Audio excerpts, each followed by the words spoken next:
Yeah, cookies for life, yeah.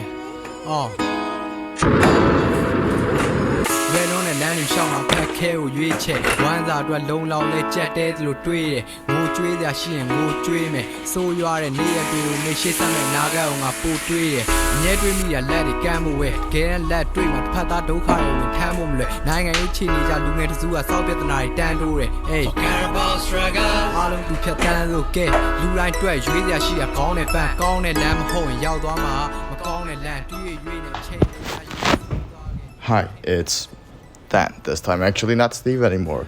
So it has been a year since I have moved to the States, and I would say I have learned a lot of things. It's crazy. It's crazy the things that I have realized since I've started living alone and supporting myself. My first year went pretty great. I had lots of fun. I met lots of new people. I made some lifelong friends. And then comes summer. I didn't prepare myself well enough for summer. I thought it was just gonna be, like any other summer. I'm just gonna chill and, wait for another school year to come by. But I was terribly wrong. Cause, I forgot that the United States is not my home. It's not where I'm from. I don't really have a home here. And there's not really a place for me to go back to. So, story time. When the year ended, I was gonna go, help out this Burmese family that I knew for the summer. They had this little sushi joint in a grocery store, and I was like, okay, I'm just gonna go help them and just stay with them for a bit for the summer, and I'll be fine. And I went there, and, things weren't as easy as expected. It was hard labor work. I've never really done hard labor work. If I'm being 100% completely honest, I grew up pretty comfortably. So I've never had to do any, hard labor work. Things didn't really work out. They said, sometimes there are times where they aren't doing things that the way it's supposed to do. And I would say, don't talk back to them. And then they didn't like it. And there are times where I can't really do some of the tasks because, that part was totally my fault. I could have been better. I should have been stronger. But there were some tasks that I couldn't perform. And then, as time goes by, they started talking down to me. Then it was really confusing to me because no one had ever talked down to me. I came from a place of privilege. I was always at the top, and people always treated nicely to me. And I thought people treated nicely just because I'm a great person. I would like to, by the way, I would like to think I'm a great person. My friends say I'm a great person. So yeah, I think I'm a great person. But it's like I thought people were just being nice because I thought people were nice. This summer I realized people were nice to me because I was in a privileged position compared to them, and that's why they were nice to me. If I am in a lower place than them, some of them will be mean to me. And yet that hit hard to me because it was really hard for me to understand at first. And I was like, what the fuck's going on? Why the fuck are these people, looking down at me and just fucking talking shit about me? And I was like, what the fuck, right? And yeah. And then as time goes on, things didn't work out between us, and they end up kicking me out of their house. Fun. One day they came back and they're like, hey, this is not working out. You gotta, you can't work with us anymore. And I was like, oh, okay, cool, right? It doesn't work out, of course. And they're like, you gotta go find a new place to stay. Then I was like, oh, okay. I don't really know anyone here, but I don't know where to stay, but I'll figure it out, right? And then I was like, okay, cool. Then, right after they said that, they were like, go pack your shit. And I was like, what the fuck? Mind you, this is in the middle of the night. It was 9, 10 in the middle of the night. And I was like, where am I supposed to go? I don't really know anyone here. I don't have family here. And they're like, I don't know. Don't you have friends? And I was like, yes, I do have friends, but they'll be taking advantage of them staying at their place. And then they're like, well, it's just gonna be, you're just gonna stay there. It's gonna be fine. I was like, no, it's not gonna be fucking fine. It's someone else's place, it's not mine. But luckily, I got great friends. And I'm so happy I have these friends. Shout out Sydney. Sydney, you know who you are. I love you, Sydney. So yeah, I called one of my friends up. She took me in for a couple of days. She helped me move my stuff. And yeah, I am really happy that I have these friends. So I moved in with her for a bit. And then after that, I stayed with my host family. And another big thing was because, I'm an international student. I can't really work off campus. And I did not plan anything ahead. So I didn't have any work to do. And I was just sitting around at my whole family's place doing nothing for most of the summer. And I survived off $200 because I had no income during the whole summer. Fun. So yeah, like I said, I'm very happy I have these friends. Shout out to Box and Haley for opening up Box, because for 4th of July he invited me to his place to come celebrate with him, which was really fun, and it was a great experience. And I love you, Box. Thank you so much for letting me in. And Haley, because she lives in Chicago and her parents flew me out to Chicago to live with them for a bit. How nice is that? They bought me a whole ass fucking plane ticket to come over and stay at their place. Like, they not only bought me a plane ticket, they opened up their house for a while, and the fucking Haley, my friend, just fucking sent me everyone in Chicago. And I was like, wow.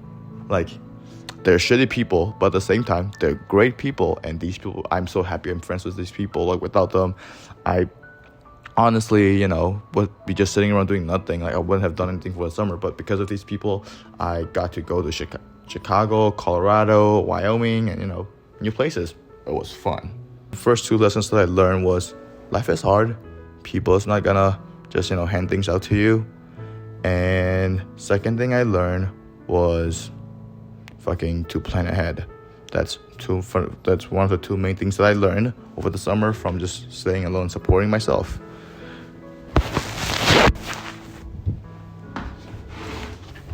And the last thing I fucking learned is it's okay to be emotional. I grew up around my parents who were really strong. They were emotionally and mentally really strong. Because the thing is, I've never seen my dad cry before. I've seen my mom cry before, but it's like very little. But like, especially, I've never seen my dad cry before. I've seen my grandparents pass away and he did not cry. Like, he is that emotionally strong. So it's like saying that, I've always been like, oh, crying is weak. I can't cry. I'm a man, And, whenever things have come up, I have just shoved it down and just try to leave it down there. And, well, there comes a point where things are just too much, and it's like, you're overstuffing a box, and the box just can't hold anything anymore, and just exploded. And that was me over the summer. There was just so much new problems that I'm facing that I don't know how to fix, and there was just so much new things that's happening to me that I don't know how to handle.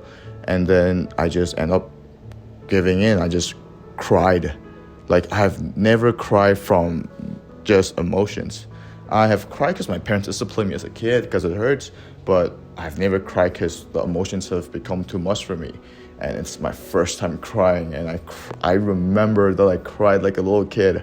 Like, I haven't cried like that since my parents disciplined me. It's like, it was crazy and it was new to me. It's like I was thinking to myself, why am I crying like this? I'm not a little fucking kid. What the fuck am I crying? Right? It's like, I was basically crying because I am not getting something that I want. And like, people are not doing something that I want them to do, which have been my whole life. It's like, I get things I want, and people do things that I want them to do. So it's like, it's not happening to me this summer. I was like, what the fuck's happening? It's like, things are not supposed to, like, it was just so confusing to me, and I just gave in. I cried. I just cried like a little kid. So yeah, the third thing I learned was my English is fucked, I swear to God. It's okay to be emotional. It's okay to be emotional every now and then. It's nice to just take a step back, cry it out, and see where you're in life, and then work from there. And like, that's the third thing I learned. So yeah, after the summer, I believe I have become a lot more mature than me before summer because of all these good and bad new experience that I have. It's like, now I'm learning that I am not the center of the world. I am not, people are not going to do things that I want them to do. If I want something to happen, I got to go out and do it myself. If I want something, I got to go out and try myself to get that, I'm learning. I just realized I'm fucking growing up. So yeah, the summer was really tough. I cried like a little baby. And I will take this experience with me and be better and grow up. And this summer, I will try my best not for it to be like the last summer.